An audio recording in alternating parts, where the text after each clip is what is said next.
नमस्कार दोस्तों, गूंज लाइव न्यूज़ में मैं शिव कुमार सिंह मार्गदर्शन एपिसोड में आप लोग का स्वागत करता हूँ। साथियों, आप लोग जानते ही हैं मार्गदर्शन हम लोग अलग अलग गुरुजी लोग के साथ में उनके जो जीवन है उनके बारे में जानकारी लेते हैं, उनका जीवन संघर्ष के बारे में बताते हैं। आज हम संतोष राय इंस्टीट्यूट में हैं और गुरुजी खास गुरुजी हैं यहाँ प्रवीण सर, उनके साथ बैठे हैं और उनके जीवन संघर्ष और कुछ किस्से उनके लाइफ के और साथ के साथ आगे वो बच्चों को किस हिसाब से बताते हैं, क्या उनका मार्गदर्शन रहता है। और सर जो है काफ़ी लोकप्रिय हैं बच्चों के अंदर, तो उसका कारण हम जानेंगे। सर आपका गूंज लाइव में बहुत स्वागत है। Thank you sir. सबसे पहले शुरुआत से शुरू करते हैं, आप कहाँ से पढ़े हैं, क्या आपका प्राइमरी एजुकेशन है? शुरुआत मैं दुर्ग में ही पैदा हुआ और यहीं से मेरी पढ़ाई हुई है। मेरी स्कूली शिक्षा डीएवी मॉडल स्कूल दुर्ग से हुई और मैं पहले 11th और 12th तक एक साइंस का स्टूडेंट रहा और 12th के बीच में मैंने कुछ कारणों से साइंस छोड़ दिया था। उसके बाद और डिसीजन तब भी यही था कि मुझे कॉमर्स में जब मैं आया तो सीए करना है और तब मैं सीए करने के लिए डॉक्टर संतोष राय सर के मार्गदर्शन में आया और वहाँ से मेरी जर्नी सीए की कंप्लीट हुई। और फिर उसके बाद टीचिंग में क्योंकि मेरा एक इंटरेस्ट था तो मैंने ऑफिस या जॉब छोड़ करके टीचिंग में अपना करियर शुरू किया। सर, अपना शुरुआत से अगर देखा जाए तो मोटो अपना क्या था, गोल क्या था? क्या आपको गुरुजी बनना था, आना था या कुछ आगे जाके कॉर्पोरेट सेक्टर में आगे बढ़ना था? क्या था अपना प्लानिंग ऐसी है कि मैं बचपन का एक तो सपने होते हैं, धीरे धीरे जब आप बड़े होते हैं समझ में आता है कि बचपन के सपने बड़े अनोखे होते हैं। आप बचपन में ज़्यादा कभी एस्ट्रोनॉट बनना चाहते हैं, कभी पायलट बनना चाहते हैं, कभी कुछ बनना चाहते हैं, पर जैसे जैसे आप आगे बढ़ते हैं सपने धीरे धीरे बदलते जाते हैं और कई बार इसलिए बदल जाते हैं कि आप अपना एक सपना जब अचीव कर लेते हैं तो फिर किसी नए सपने की तलाश होती है। तो मेरा बचपन का जो सपना था वो एक एयरफोर्स में पायलट बनने का था, जो थोड़ा मुश्किल जरूर था, मगर मेरे बचपन के सपने की बात करें तो वही था कि एक एयरफोर्स का पायलट मुझे बनना था। तो फिर इस लाइन में, फिर इस क्षेत्र में आगे कैसे आया, कैसे लगा?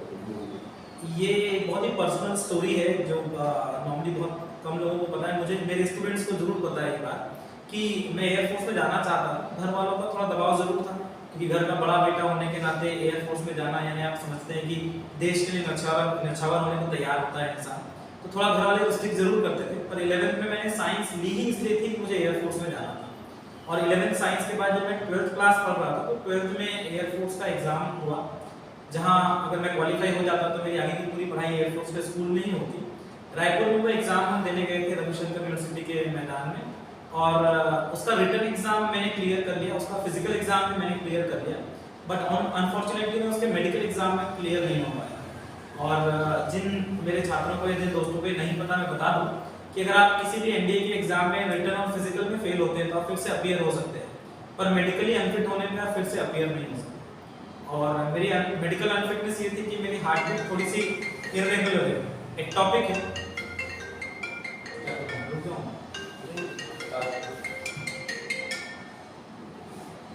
मेरी हार्ट बीट थोड़ी एक टॉपिक है, मतलब थोड़ी सी ऊपर नीचे चलती है। इस कारण मैं वहां से रिजेक्ट हुआ। तो एक सपना जो होता है वो थोड़ा टूटा था, बहुत दुख भी हुआ क्योंकि उसके बाद मैं कभी एयरफोर्स का एग्जाम नहीं दे सकता था। तो वही वो क्षण था जिसके कुछ दिनों बाद मैंने डिसाइड किया कि अब मुझे साइंस नहीं पढ़ती है और मैंने 12th क्लास के बीच में ही साइंस छोड़ करके कॉमर्स ले लिया।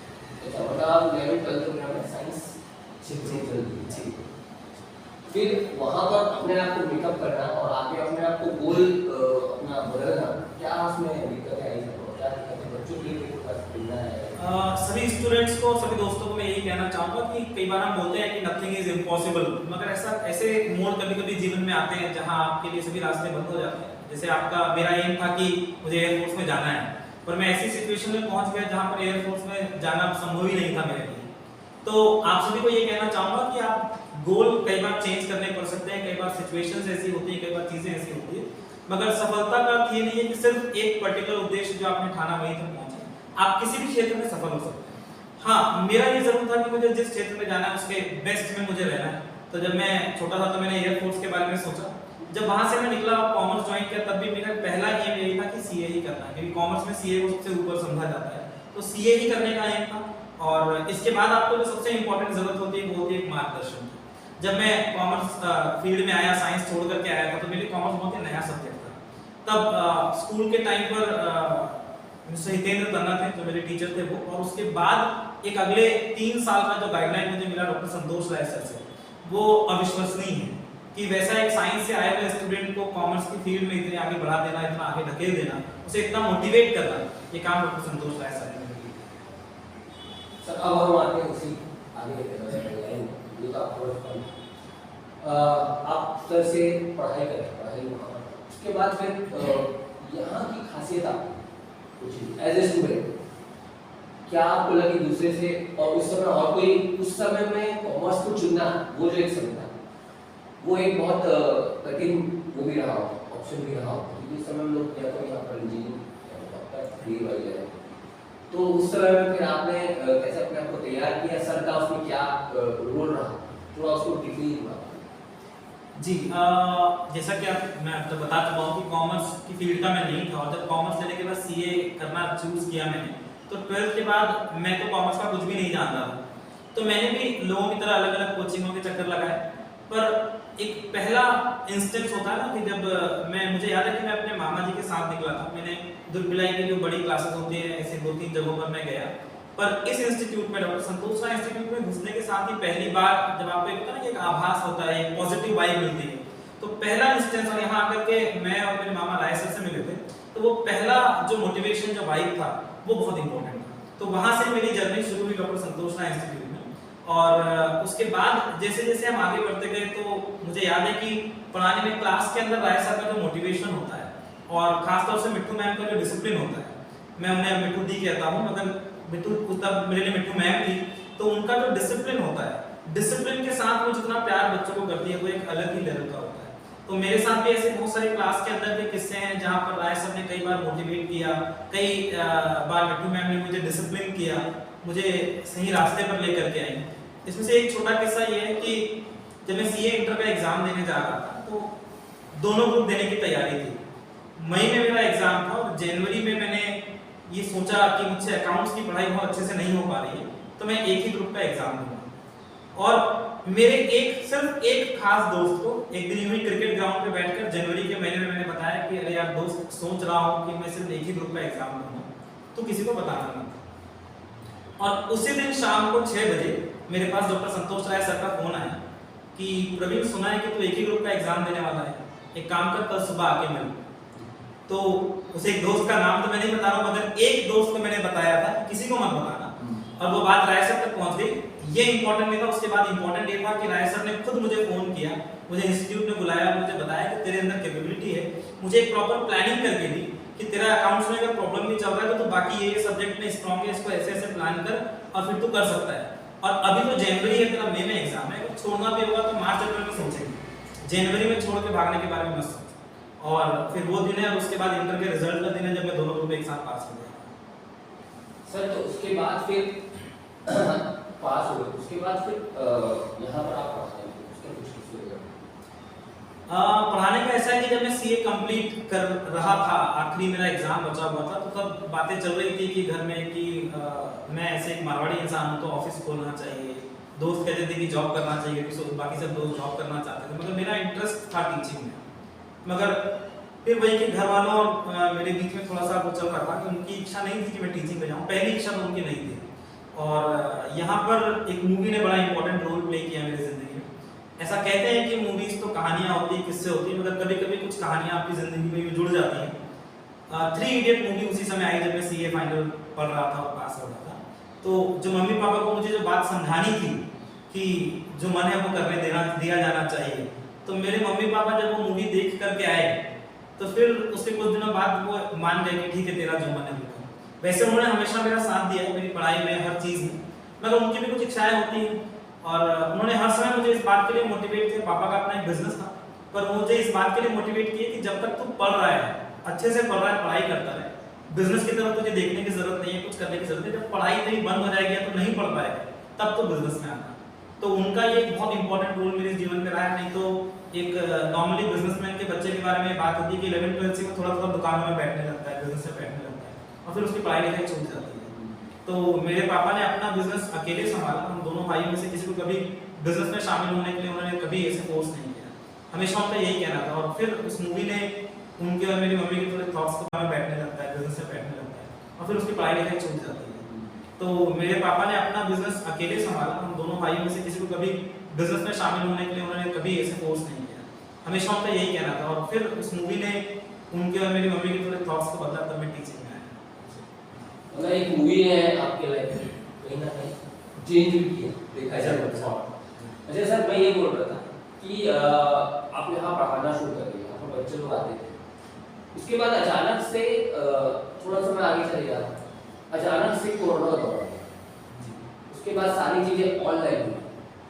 तो उस ऑनलाइन के दौर में कैसे आप लोगों ने बच्चों को संभाला और कैसे संतोष राय सर का भी उसमें मोटिवेशन का रोल था, और अलग अलग समय में अलग अलग बच्चों को अलग अलग बैचेस में आप लोग को किया, क्योंकि काफ़ी कुछ मैं सुन रखा था और जानता था, क्योंकि लगातार हम लोग काफ़ी टाइम से जुड़े हुए थे, तो बच्चों से भी मिलते थे, बात होती बताते थे। तो उसमें कोचिंग का रोल कोरोना के टाइम में, कोरोना के पहले और बाद का क्या समय बच्चों का दिमाग में बदलाव आया? कोरोना से पहले तक हमारा इंस्टीट्यूट एक कम्प्लीटली ऑफलाइन इंस्टीट्यूट था, जहां हम क्लासरूम के अंदर ही बच्चों को लेक्चर दे करके पढ़ाया करते थे। कोरोना के आने से पूरी दुनिया को बहुत नुकसान हुआ है, हमें भी हुआ है, मानसिक तौर पर, आर्थिक तौर पर, हर एक तरीके से हर इंसान इफेक्टेड हुआ है, ऐसा कोई नहीं है जिससे अफेक्टेड नहीं हुआ है। मगर कोरोना ने हमें एक नई सीख भी दी है। कोरोना ने हमें सिखाया कि ऑनलाइन काम कैसे करना है, कोरोना ने हमें सिखाया कि और मेहनत कैसे करनी है, कोरोना ने हमें सिखाया कि बच्चों के लिए हम और क्या बेहतर कर सकते हैं। तो मैं आपको बताऊं कि कोरोना के आने से पहले हमने कभी कोई ऑनलाइन क्लास नहीं ली, मगर कोरोना आने के बाद इस पूरे छत्तीसगढ़ में मैं दावे के साथ कह सकता हूं कि जो लोग ऑनलाइन क्लास नहीं लेते थे, उनमें से हम पहले थे जिन्होंने कोरोना के अंदर लॉकडाउन होने के 4 दिन के अंदर अपनी ऑनलाइन क्लासेस शुरू कर दी। और इसके लिए मैं थैंक्स कहता हूं हमारी पूरी टीम को। हमारी पूरी टीम एक शानदार टीम है। जूम के थ्रू हमने क्लासेस लेनी शुरू की, हर दिन रात को हम जूम पर आपस में मीटिंग क्या करते थे कि और क्या कर सकते हैं, कैसे बेहतर कर सकते हैं, हर एक चीज। यहाँ तक कि हमने तब भी अपनी क्लास का डिसिप्लिन नहीं छोड़ा। कोरोना के काल में जब लोग दिन भर सो रहे थे और टीवी देख रहे थे और मोबाइल देख रहे थे, तब भी हम सुबह 7 बजे क्लास शुरू किया करते थे। 7 o'clock की मेरी सीएमए इंटर ग्रुप 2 की बैच थी, मुझे याद है, मैं जीएसटी पढ़ाया करता था उसमें। और हमारी एक कोशिश होती थी कि हर एक स्टूडेंट उतनी ही अटेंटिवली क्लास अटेंड करे जैसा वो क्लासरूम में अटेंड करता था। तो बहुत बेहतर रिजल्ट, मतलब एक ऑफलाइन टाइम में जितना रिजल्ट आता था वैसा ही एक रिजल्ट हमने, उससे बेहतर रिजल्ट हमने दिया कोरोना के ऑनलाइन टाइम में। एक अटेम्प्ट में हमारे सीएमए इंटर और सीएमए फाइनल के 232 बच्चे एक साथ पास हुए। ये अपने आप में एक इतिहास है, जिसमें 2 इंडिया रैंक होल्डर हमने दिए। और ये इसीलिए हो पाया कि हमारी पूरी टीम, जिसमें चार्टर्ड अकाउंटेंट केतन ठक्कर हैं, सीएसीएमए दिव्या रत्नानी है, सीएमए अदिति गंगवानी है, डॉक्टर पीयूष जोशी सर हैं, राय सर खुद हैं, डॉक्टर मिठू मैम हैं, मैं हूं, ऐसे हमारी पूरी टीम, अविनाश कौर मैम, हमने जबरदस्त काम किया। और ये काम करने का जज्बा कोरोना ने हमें दिया। और आज उस कोरोना के बाद जब हम वापस ऑफलाइन आ गए तो 2 चीजें हुई।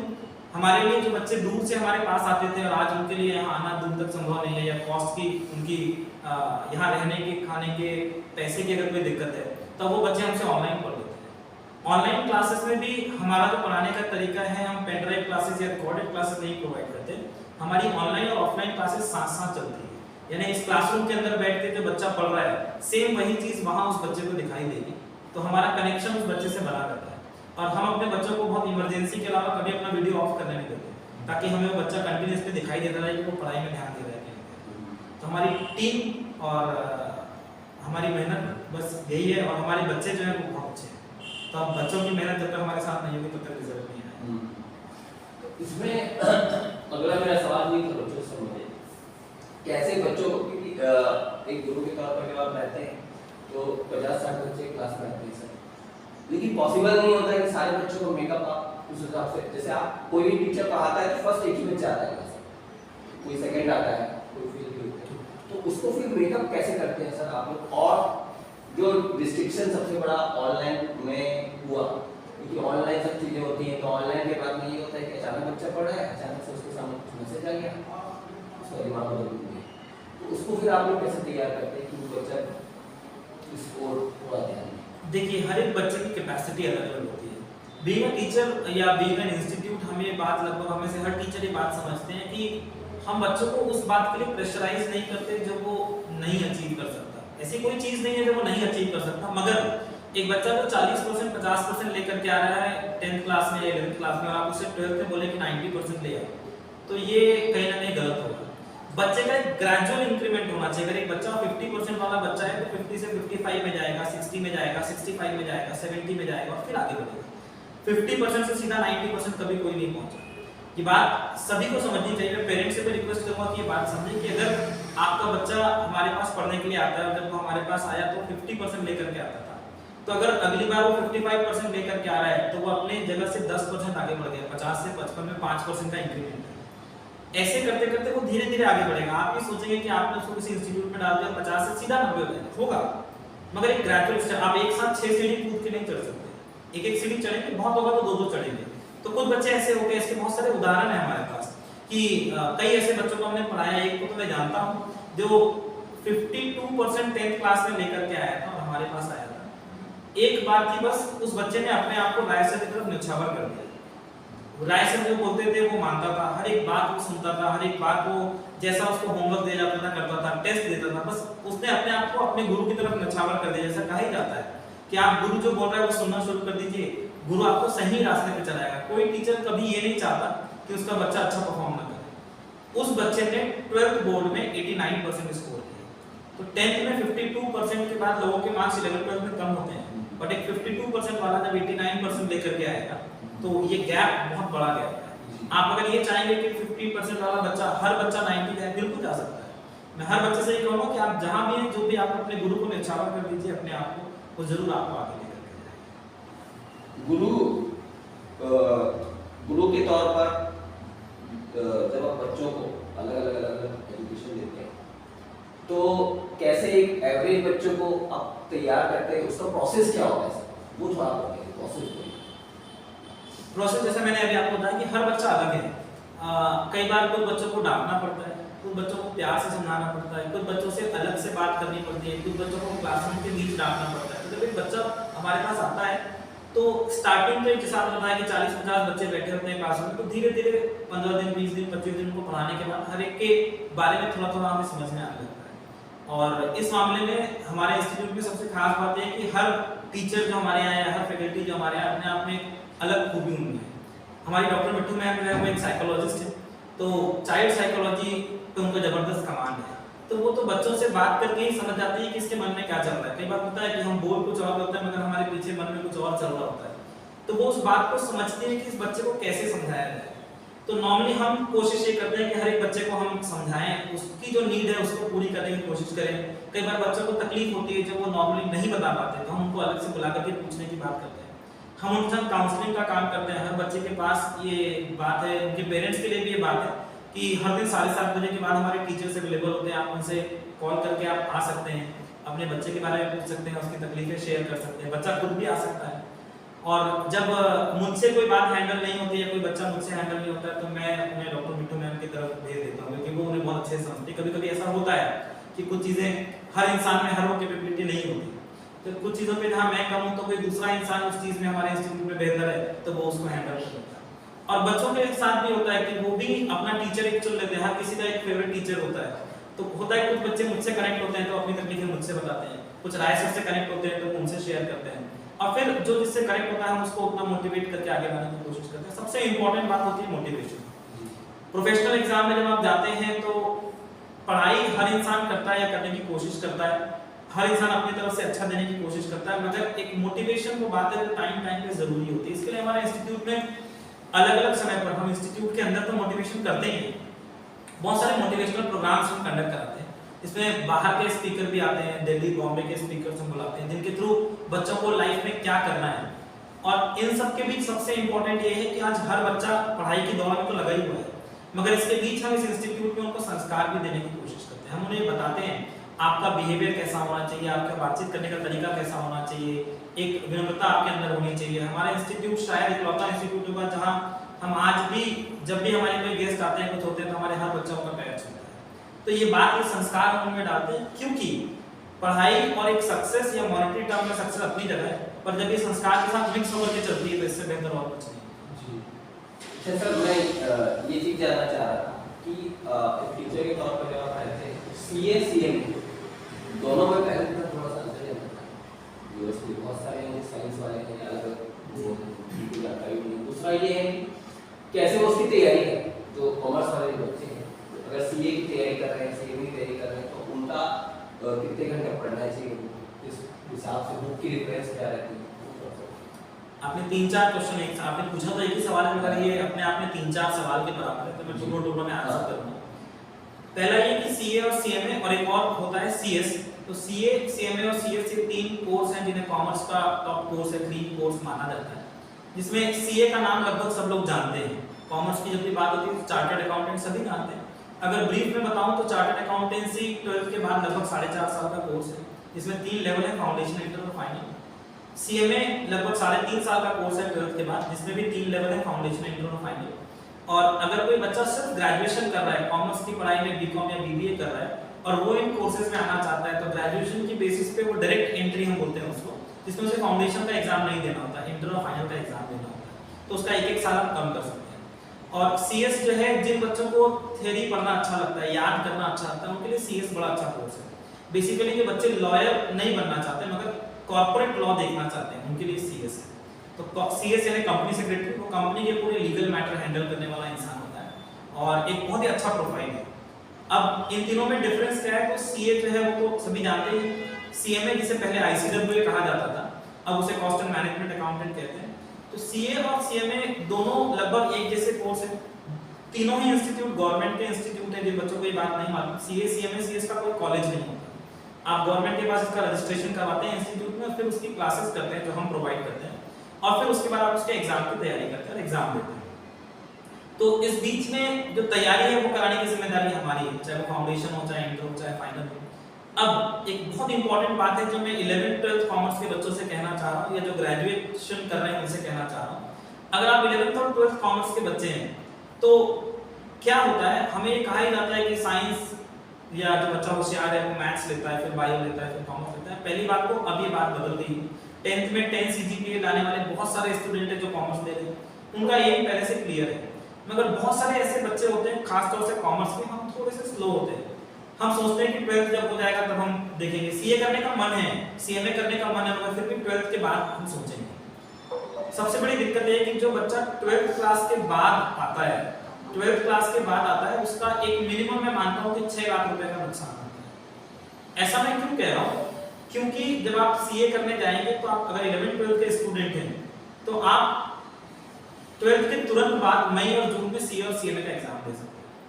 सीए का एग्जाम 12th मार्च में जब बोर्ड एग्जाम देंगे तो मई में एग्जाम होता है, वैसे ही जून में सीएमए फाउंडेशन का एग्जाम होता है। मगर जो बच्चा 12th के बाद रजिस्ट्रेशन करवाता है वो 6-6 महीने लेट हो जाता है।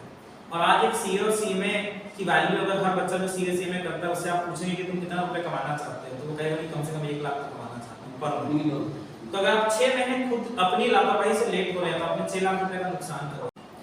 तो और साथ में अपने आता हूँ ग्रेजुएशन वाले स्टूडेंट्स के ऊपर, जो बच्चे ग्रेजुएशन कर रहे हैं, प्योर ग्रेजुएशन कर रहे हैं, उन बच्चों से कहना चाहूंगा कि सिर्फ ग्रेजुएशन आज की डेट में मुझे ये बताने की जरूरत नहीं है कि सिर्फ बीकॉम या बीबीए करके आपकी कोई ऑफिशियल एकेडमिक करियर नहीं होती है। तो जो बच्चे ग्रेजुएशन कर रहे हैं उनके लिए सीएमए बहुत ही अच्छा कोर्स है। तो ग्रेजुएशन कंप्लीट करने के बाद या ग्रेजुएशन के साथ आप शुरू करते हैं तो उसके लगभग 2-2.5 साल में आपका सीएमए कंप्लीट हो सकता है।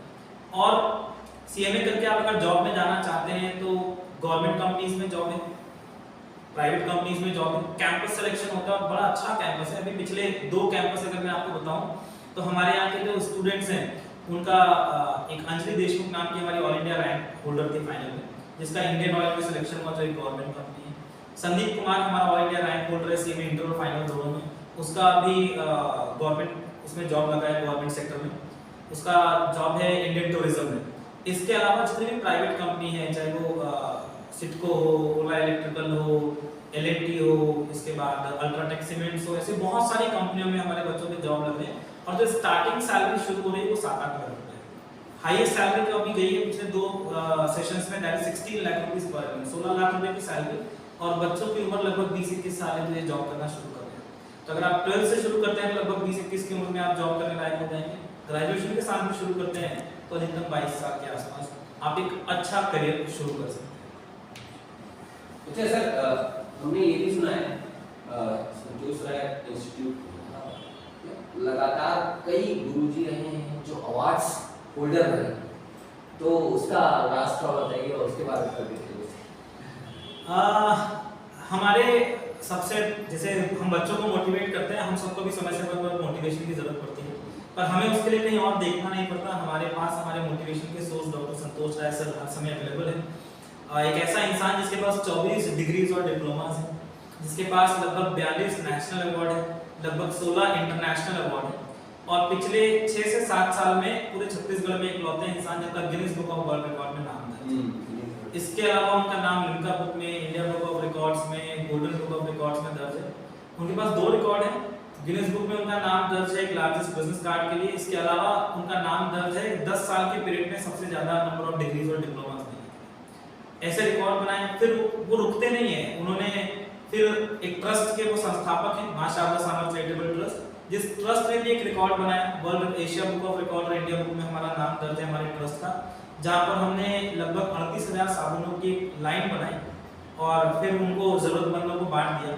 तो ये जब वो करते हैं तो हमें भी लगता है कि हमें कुछ करना चाहिए, मतलब हम करते नहीं थे तो उन्होंने हमें मोटिवेट किया। तो उनका खुद का नाम तो रिकॉर्ड बुक में इतनी बार आ गया, तो हमारे इंस्टीट्यूट के 4 टीचर जिनमें मैं भी शामिल हूँ, तो डॉक्टर मिट्टू, मैं, CA Praveen Bafna, CA Ketan Thakkar sir और डॉक्टर पीयूष जोशी, हम चारों ने 2020 के जनवरी में वर्ल्ड रिकॉर्ड बनाया। हम चारों ने अपने अपने सब्जेक्ट अलग अलग क्लासरूम में सबसे लंबे समय तक लगातार पढ़ाने का वर्ल्ड रिकॉर्ड बनाया। इसमें डॉक्टर मिट्टू जो है वो आईपी पढ़ा रही थी, मैं लॉ पढ़ा रहा था, सीए केतन ठक्कर सर ने कॉस्ट पढ़ाया और पीयूष जोशी सर ने इकोनॉमिक्स पढ़ाया।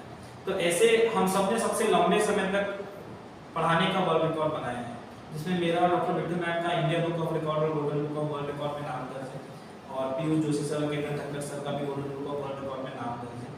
तो आज आप कह सकते हैं कि शायद पूरे इंडिया में, छत्तीसगढ़ में तो मैं श्योर हूँ, पर पूरे इंडिया में इकलौता इंस्टीट्यूट है जहाँ पर 5 ऐसे टीचर पढ़ाते हैं जो वर्ल्ड रिकॉर्ड हुए। और मुझे लगता है कि ये बात कहीं ना कहीं हमारे स्टूडेंट्स को भी मोटिवेट करती होगी आगे कुछ अच्छा करने। वैसे ये कहता हूँ कि आप पढ़ाई मेहनत करो ताकि कुछ मुकाम हासिल कर सको। जरूर सर, मैं आखिरी सवाल पे जाऊँगा, और आखिरी सवाल में ये है कि संतोष राय इंस्टीट्यूट के बारे में थोड़ा सा आप डिटेल हमारे व्यूअर्स को कहाँ पर है, क्या है के बारे में, और क्या जैसे अलग फीस स्ट्रक्चर वगैरह क्या रहता है, कॉन्टेक्ट करना रहता है क्या है? फीस स्ट्रक्चर का तो ऐसा है कि फीस स्ट्रक्चर बच्चा जब कोई चीज़ करना चाहे तो उस समय उसे जरूर बता देंगे, बट एक मोटा मोटा अगर मैं आपको बताऊँ कि जो बच्चे सीए, सीएमएस, सीएस वगैरह करना चाहते हैं और आप कई बार ऐसा सोचते होंगे कि इसकी फीस बहुत ज़्यादा होगी, पढ़ाई बहुत ज़्यादा होगी, तो देखिए 2 बातें कहना चाहूँगा कि अच्छा करना चाहेंगे तो मेहनत तो जरूर लगेगी। रही बात फीस की, तो कॉमर्स वो फील्ड है जहाँ सबसे कम फीस होती है हमारी। अगर आप सीए करना चाहते हैं तो लगभग 5 साल का जो कोर्स है, पूरे 5 साल के हर एक चीज़ का खर्चा अगर आप मिला लें, चाहे उसमें आपका रजिस्ट्रेशन हो, कोचिंग हो, बुक हो, कॉपी हो, पेन, पेंसिल, रबर, कटर, हर चीज़, तो भी शायद 3 लाख रुपये से ज़्यादा खर्च नहीं है। यही बात सीएमए और सीएस पर भी लागू होती है। तो बहुत ही कम खर्चे वाला हमारा कोर्स है, या कॉमर्स बहुत कम खर्चे में, उसका आप बोल सकते हैं हमारी लैंग्वेज में बोलते हैं रिटर्न ऑन इन्वेस्टमेंट बहुत ज़्यादा है, क्योंकि इन्वेस्टमेंट बहुत कम है। और रही बात कि हम कहाँ सिचुएटेड है, तो हम भिलाई में सेक्टर 10 में हमारी क्लासेस हैं, और एक ब्रांच हमारे बिलासपुर में व्यापार विहार में। आप यहाँ आना चाहें तो बिल्कुल गूगल पे हमें कभी भी ढूंढ सकते हैं, डॉक्टर संतोष राय इंस्टीट्यूट, और सेक्टर 10 जोनल मार्केट में आप कभी भी संपर्क कर सकते हैं। हमसे बात करना चाहें तो आप फ़ोन करके हमसे बात कर सकते हैं। फ़ोन नंबर मैं आपको प्रोवाइड कर देता हूँ। लैंडलाइन नंबर है 0788 4012 और फ़ोन पर कांटेक्ट करना चाहें मोबाइल पर तो 9992 41009, इस नंबर पर आप कांटेक्ट कर सकते हैं। ठीक है सर, आपका बहुत बहुत शुक्रिया न्यूज़ लाइव से आपने बातचीत करी और आपने जो संघर्ष है उसके बारे में बताया, साथ में बच्चों को बताया किस तरीके से तैयारी करें, वो क्या करें, रिस्ट्रिक्ट ना हो, साथ के साथ मोटिवेशन लाइफ में बहुत जरूरी है। और कुछ भी अगर करना है तो अगर ठान लिया जाए कुछ भी आप कर सकते हैं। बहुत बहुत शुक्रिया सर। तो साथियों, आपने देखा मार्गदर्शन में प्रवीण सर का जो पूरा हमने जीवन संघर्ष के बारे में आप लोगों को बताया, उसके साथ साथ सर ने ये भी बताया कैसे उनकी लाइफ में एक गोल था बट अचानक कुछ हुआ और वो गोल अचीव नहीं हो पाया और दूसरी साइड में गए। तो बहुत सारे बच्चे ऐसे होते हैं जो भटक जाते हैं या फिर कोई सुसाइड जैसे कुछ अटेम्प्ट कर लेते हैं, अगर उनका सपना टूट जाता है तो जिंदगी बहुत उथल पुथल वाली होती है, संघर्ष वाली होती है और बहुत महत्वपूर्ण होती है। तो आप लोग हर प्रकार से, किसी भी प्रकार से आप लोग अपने लाइफ में हिम्मत मत हारिए। अगर कोई गोल अगर आपका सपोज करिए सपना आपने देख के रखा है वो पूरा नहीं हो पाया तो दूसरी साइड इसको करिए, जिंदगी बहुत अच्छी आप बना सकते हैं। और अगर आपने एक बार ठान लिया तो कोई चीज़ आप पूरी ना कर सके ऐसा कोई चीज़ ही नहीं है। तो मार्गदर्शन में और भी गुरुजी लोग से हम लोग बातचीत करेंगे, उनके जीवन के बारे में बताएंगे। फिलहाल के लिए इस एपिसोड को हम यहीं विराम देते हैं। मैं शिव कुमार सिंह, मेरे कैमरा पर्सन साथी आशीष के साथ आगे फिर आप लोग के साथ किसी वीडियो में आप लोग